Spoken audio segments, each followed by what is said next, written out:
T20 World Cup 2021. For the first time, Australia was not considered a contender to win the World Cup. Rightly so, they lost all 5 T20 series before the World Cup.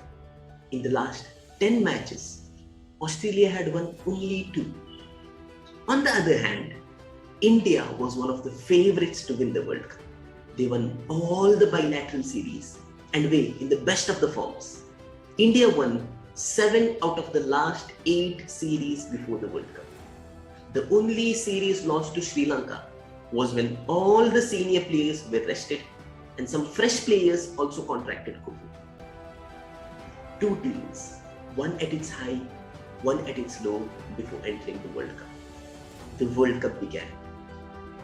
India could not make it to the top 4, whereas Australia, on the other hand, ended winning the World Cup.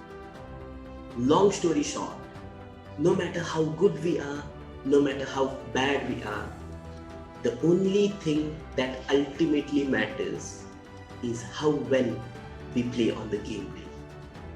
The CA exams are about to begin. Some of us would be very confident with our preparation. Some of us would be doubtful. Some of us feel, if I just had 10 more days, everything would be perfect.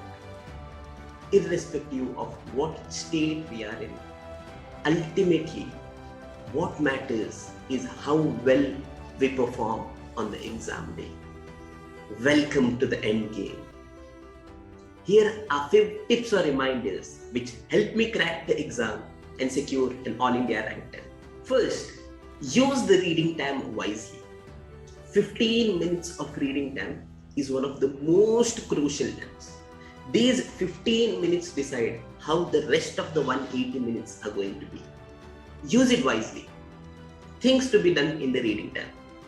First, start with the end in mind. Start reading the question from the last sentence of the question.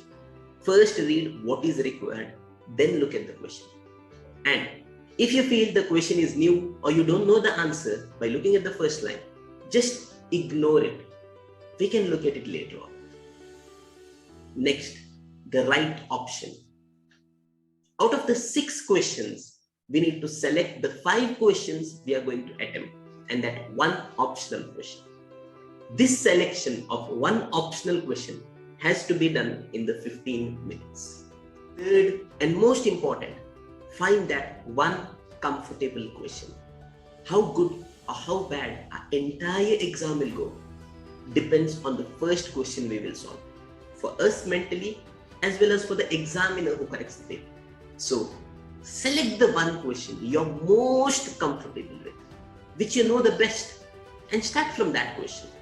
Then slowly, we start getting the confidence and can attempt other questions one after the other. The next point, managing our time. One of the areas where everyone commits a mistake is not attempting for 100 marks. All the students who get 170s, 180s, 190s, one of the main reasons is that they would not have attempted for 100 marks in the exam. Students on an average attempt for 75 to 80 marks in every subject. That is 300 to 320 marks in a group. Keeping the knowledge same, keeping the presentation same, if they had attempted for 400 marks, most of them would have cleared the exams. So attempting for 100 marks is very important. So how do we do it? We have 180 minutes to attempt for 100 marks. That is 1.8 minute for every mark. So if we have a 20 mark question, we have 35 minutes to solve it. So from the very first minute, have this mental equation in mind and start attempting the book. It may take 40-45 minutes to solve the first question. It's okay. Our mind is already alarmed and is aware now that we need to increase the speed. So we can slowly increase the speed and somehow attempt the paper in 3 hours. The problem is that most of us realize at 2.5 hours that our pace is not sufficient. At that point, we can't do anything. But if we realize at the very first hour, we can increase our speed and attempt for 100 marks. For theory papers, we have 30 marks MCQ and 70 marks descriptive. 40 minutes should be sufficient for MCQs. So we have a balance 140 minutes for the 70 marks. That is 2 minutes per mark for descriptive. Take a watch along and use this mental equation while attempting the paper. Believe me, it will work wonders. Next, go with the positive intent. I know you all would be under so much stress and pressure. It is common. Everybody is facing that. Take a deep breath. Tell yourself, I have given everything possible in the past 1 year. I have prepared well and now it is out of my hands. All I have now is the 180 minutes of the exam. I'll give my 100% in every minute of the exam. Tell this to yourself before every exam and go with that positive intent. It will give you solid confidence. Next, no postmortem analysis.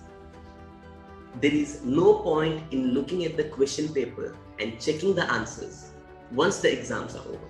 It has only hurt the students. Dissecting the question paper only takes away time from preparing for the next paper. Over that, if any answers go wrong, there would be stress, anxiety and everything. We can't concentrate on the next paper at all. I would literally tear the question paper and throw it once the exam got over. Just tell yourself, I have given my best in the 180 minutes. Now there is no point analyzing the paper. It is out of my control. What is controllable is my preparation for the next paper. And I am going to give my best for the next paper. Take a short break. Generally, we'll all be exhausted after the exam. So if the exam gets over at 5, I would keep 5 to 8 as my break time. I would take a small nap, go for a short walk, take a shower, and then start preparing for the next exam with fresh energy. Next point, if you don't know it, nobody knows it. Let's just accept it. There will be one out-of-the-box question in every paper. It will be there because it's supposed to be there. Just like in an over, there will be 1 or maximum 2 bouncers. What will a batsman do? Just neglect them. Focus on the remaining balls. Similarly, out of the 6 questions, 1 question, a maximum 2 questions may be slightly out of the box. Don't worry about them. We have 4 easy questions. Firstly, try attempting for those 80 marks and then pick up any of those questions and just write whatever we know. We have at least 80 marks of questions from similar areas. Focus on them. Next, focus on presentation. This is a professional exam. Presentation matters. Our handwriting doesn't matter. Whether we've used a scale or not doesn't matter. Only our presentation matters. All our efforts, all our hard work will be in the hands of an examiner who will evaluate the paper in roughly 10 minutes. He doesn't know your hard work. He doesn't know your sacrifices. It ultimately comes down to how much we can impress him in those 10 minutes. So, for the theory paper, split your answer between provision, analysis, conclusion. For a practical paper, show the working notes, show the assumptions, highlight all the keywords in the paper, let them pop up in the exam. Split the solution into different points or different paras. After every para, leave a line. Start a question on a new page. Remember, the easier it is for the examiner to trace our answers, our probability of scoring increases. So focus on the presentation because they will judge a book by its cover. Next, reward yourself at the end of the exams. A reward has a direct relationship with motivation to study. So after every exam, I would always reward myself with a burger or a chocolate. Every paper done means 25% of the group is over. So reward yourself at the end of the paper. We can be motivated to give 100% for the next paper. A bonus tip for the tough paper. The general exam pattern of ICAI is, in every group, there will be one paper that is slightly out of the box. One paper will be lengthy and the balance two papers will be average. When the paper is complex, the evaluation will be undoubtedly easy.